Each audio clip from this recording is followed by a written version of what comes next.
मंजू के तार के निकल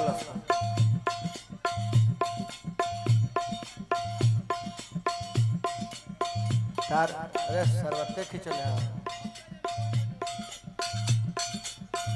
पहले की एक नंबर जोड़ी है इसे ऐसे में पिताजी बस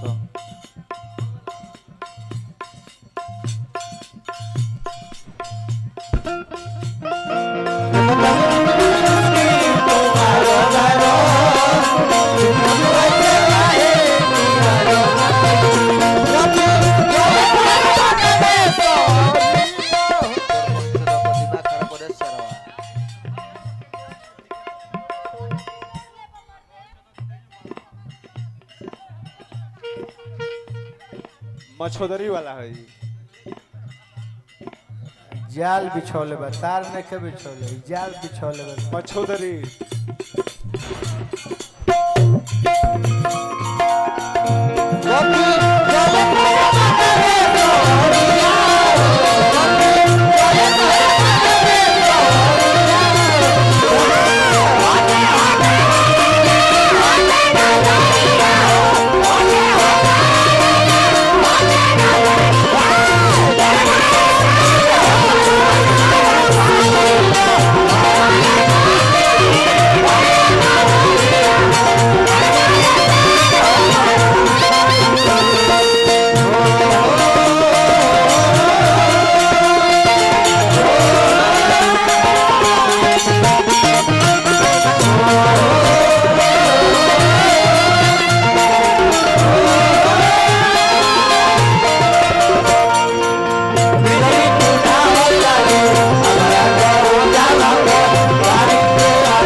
आज लोग आ गए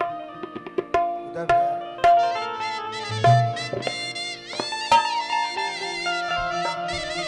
तबला बढ़ा दो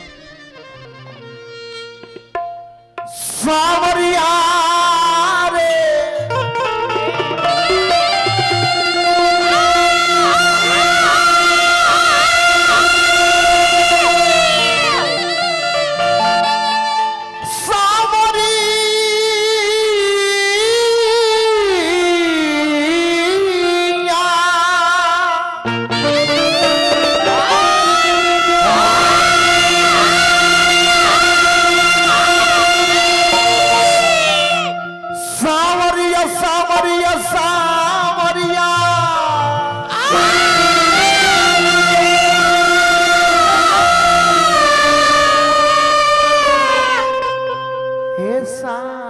सावरिया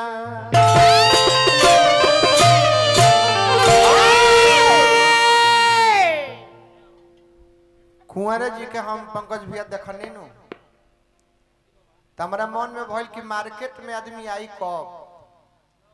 जन ओरिजिनल बा वो में भी आपन कुछ छाप छोड़ी तो जरूर ना तो ओरिजिनल गावते रही तरह के केहू ना चिन्ह हाँ जी तो में हमनी का अपन चीज देवे लगनी जा ओरिजिनले ह लेकिन हम कहब तो रउए राउरे चीज में रउए ना चिन्ह कि हमारा तो ये सब यहाँ के टेक्निक हमनी के अपनावनी जा वही में तनी हमके नायका जू कहीं जा तो कुछ बेसी टेक्निक जरूर जरूर जानी ले जा कुछ बेसी जानी ले जा यही से दुयो तल पर कुंवर जी के लोग कहते कि अब रहे दिलवा डाल लेनी अब तीसर का तल मत गए आई के करौलस हम करौल ना तो दूसरा ब्याज के कुबत ना रहल कि कमलबास के सोजा तू 3 तल गा लेबा कमलबास 2 तल पर बढ़ जाए तई हमार कइल ह काहे कि राउरे मन त रौरे पर हम लागू करे काहे कि जौन रौरा है उहे हम है एको इंची कम ना है साफ अरे लड़का और लड़का बात कहत सुनी। अच्छा पंकज भैया ये मर जाई हैं तो भोजपुरी में इनका लेखा एगो आदमी चाहिए कि ना बिल्कुल तो उहे हम रुआ मत कहीं उहे हम ई रुआ मत कहीं कि हमनी के कहिला जा कि आवे वाला कुंवर जी अजीत हलचल बन के तैयार बन यस यस ठाकुर जी गईनी धुरान काका गईनी राधा कृष्ण बाबा जी गईनी तो हमनी के ई लोकल की एगो कम से कम बाजार में के व्यक्ति बा कमलबास कुंवर जे नारदी के सम्मान बचा के रख ली आ ओकरा बाद उम्मीद अब रउआ ले बाबा की ढेर का कहे के हमरा गोलू भैया बानी देर से आई लेकिन जॉब आई दुरुस्त आई देर से आई लेकिन जॉब आई दुरुस्त आई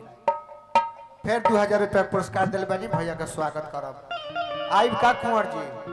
कुंवर जी आइब आइएगा आइए ना पूना भैया का मन हल तनी मर जाए तो जान हो जाए तनी संगे आई ना आ जाए एगो हमार फेवरेट लय है पंकज भैया जी किशोर दा के गावल